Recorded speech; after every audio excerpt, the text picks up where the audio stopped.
Thank you. Welcome to the Good News Week closing ceremony. The year 2000 retrospective special and big budget farewell performance Goodbye thing. And what a year it's been. It was the year Australia discovered it could organise both a war and an Olympic Games. And East Timor echoed with our battle cry, Aussie, Aussie, Aussie, deploy, deploy, deploy.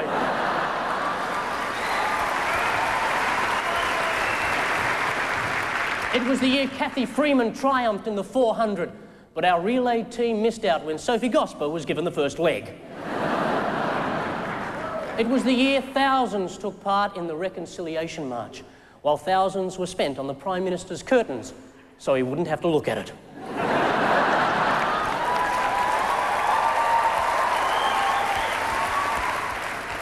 The government released a GST ad campaign based on images of Australians in chains. They got the idea from Brian Harrading's video collection. The mapping of the human genome gave us hope that a cure for old age may one day be found. Which is just as well because the current Kerobuff treatment doesn't seem to be working. The success of Who Wants to Be a Millionaire became apparent when Peter Reith gave everyone in the world the opportunity to phone a friend. That's a good one. Australia was surprised and offended when many Kosovo refugees didn't want to go back to a country with no housing, no economy, and people shooting at them. Shouldn't we be trying to keep the smart ones?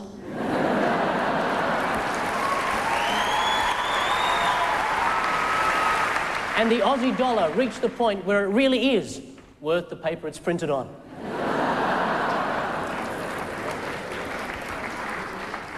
Overseas, it was the year the mad Yugoslav dictator was finally thrown out. But Jelena Dokic said he was just being dad.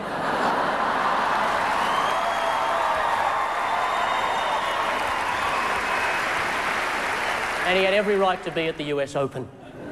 In Fiji, George Speight's attempt to install an unelected, racially unrepresentative government was thwarted by the unelected, racially unrepresentative government. The Russian Navy decided to offload one of their leaky old subs and make it look like an accident. The Australian Navy decided to hang on to their Collins-class subs, and it still looked like an accident. Oh, and cannabis was discovered in the kitchen at Buckingham Palace. Apparently it's been kept on hand to make visits by John Howard more bearable.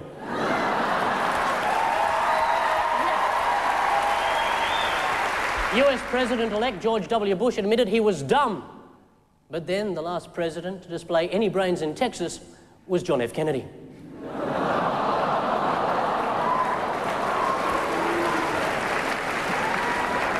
Well, if you didn't like that, you're not going to like what's coming up.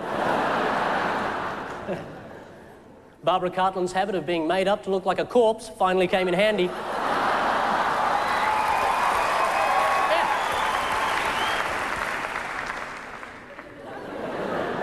And Paulie Yates and Michael Hutchence got back together.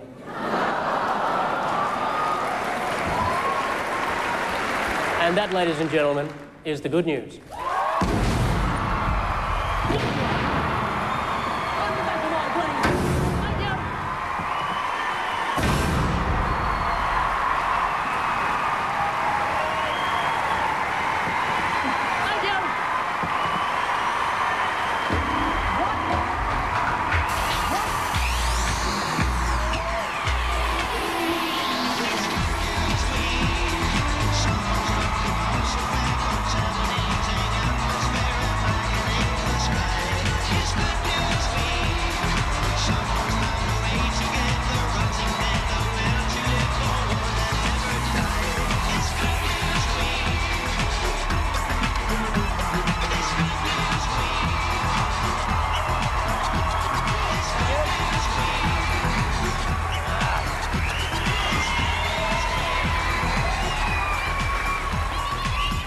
Thank you, good evening.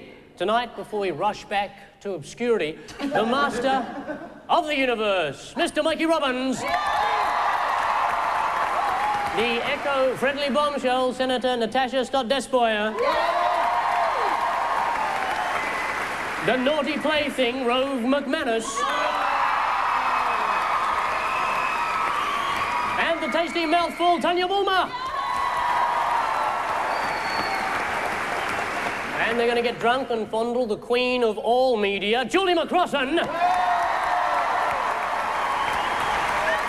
The cut-price Casanova, Will Anderson. The one we love, Amanda Keller. And the thinking woman's loony, Rod Quantock.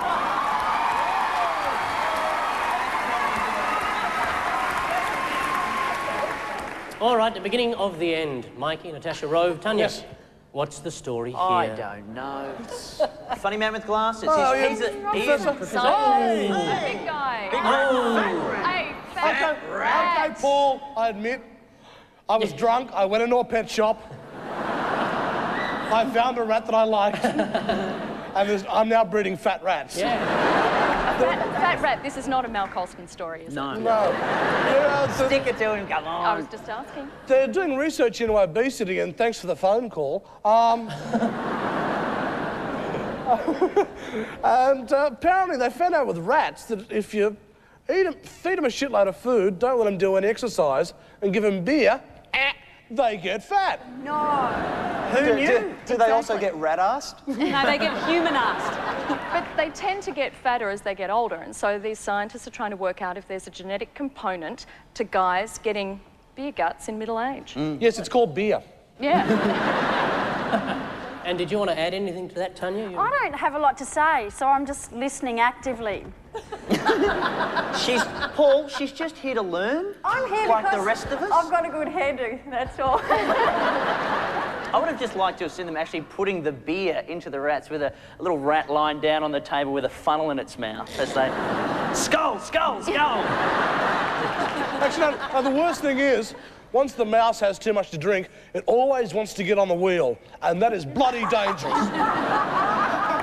Let you have it, ladies and gentlemen. 5 points taking them into the game. In the hope of finding an answer to middle age spread in men, British scientists have succeeded in breeding a group of rats with beer guts. I hope these rats don't escape into the wild, because there'll be clogged drain pipes all over the city. As well as helping scientists understand the causes of human obesity. When the research is over, the rats can be skinned to make tennis balls. I just thought of something, Paul. Paul, let's just pray that none of these rats make their way to Richard Gere.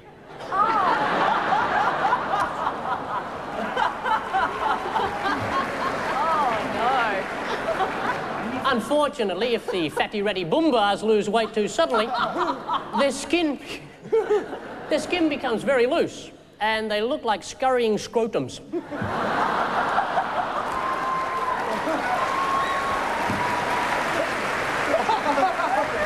Julie, Will, Amanda, Rod. Yeah. Venture spleen. Extreme sport, odd-looking shoe. Okay. Rendering me a drooling, misshapen husk of my former self, forced to roam the earth in a motorised wheelchair. What's it about? Firstly, we should say before we make any jokes about disabled things, you know, you go to the Because Paralympics. there's plenty coming up, aren't there? This is a big warning. Brace yourself. Here they come. Well, that's like saying, I don't mean to insult you, but... Oh, I wish Steady Eddie was here. But the thing is, like, you know, I was at the Paralympics, and my favourite story from the Paralympics was in the opening ceremony, as they were all going out, a guy from the Canadian team yelled out, "Out of my way, I've got a disabled person with me." Well, this is about a public relations disaster. A company that I understand goes under the name Nike. But they had an ad for an extreme sports shoe, and then they had a guy in the wheelchair, and he was described as a drooling, dribbling, whatever. shuddering. And I think we're supposed to think that obviously he had the wrong footwear. Thongs. He was wearing Dunlop Volley Internationals, and the choice was his, and now he's in a wheelchair. Hi, Don't I'm fit Christopher there. Reeve. I used to be Superman, but then I wore Adidas. Significantly, Nike apologised. Yes. for it and withdrew the ad. Well, because And disabled groups all over the world complain. More importantly, they were sponsoring the Paralympics when they did this, and more importantly, they ran the ads in the United States at the same time as the Paralympics. And Paul, And can I that's a slip that you wouldn't expect of Nike. But it's extreme sports, which is basically, as far as I can work out, sports for dickheads, right? I reckon, I mean, how extreme are most Nike wearers into? I mean, extreme sport for Nike wearers, I think, is taking 9 items through the 8 items or less are. Then you might end up in a wheelchair, but that's something different. There you have it, ladies and gentlemen. 5 points. Yay, audience goes wild. In a year when some of the most inspiring images were provided by the Paralympics, Nike is in the toilet after releasing an ad describing disabled people as drooling, misshapen husks roaming the earth in motorised wheelchairs. The disabled community is up in arms over the ad. Others are up in stumps, and some are up in phantom limbs. What did Will say Apparently, come on. Reasonable. Absolute. Of course, a drooling, misshapen husk roaming the earth in a motorised wheelchair is a fairly accurate description of an advertising executive in a Porsche.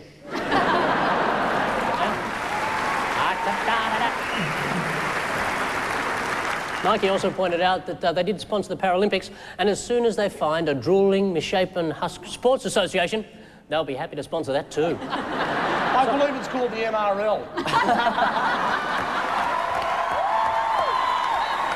Mighty Robin! Cheers, Michael. So after one dribbling round a good news week, the Robins team are on 5 points. The McCrossan team, 5 points.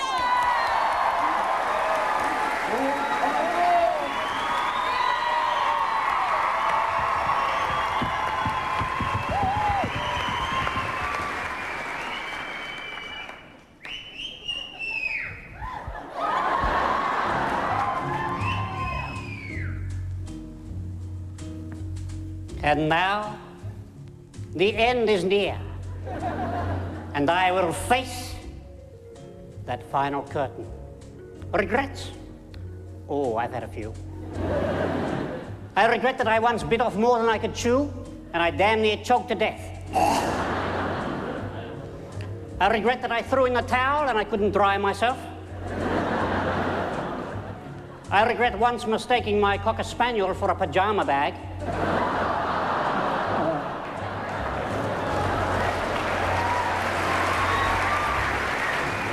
But my Cocker Spaniel regretted that more than I did. I regret that the life cycle of the fly is less than 48 hours, yet if you squash one on the ceiling, it'll stay there for years. I regret that after taking my dog for a long walk, it makes this sound.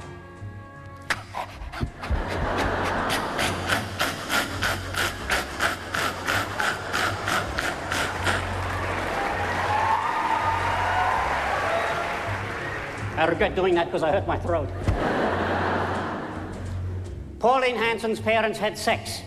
I regret that.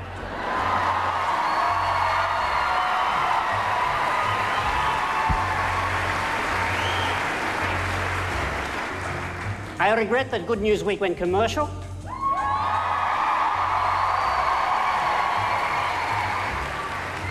And I'm still not rich. I really regret that. I regret that laughing all the way to the bank these days means traveling more than 30 kilometers in most rural areas. I did not see a single Olympic event, and apparently I'll regret that for the rest of my life. George W. Bush is the next president of the United States, and I think we'll all live to regret that.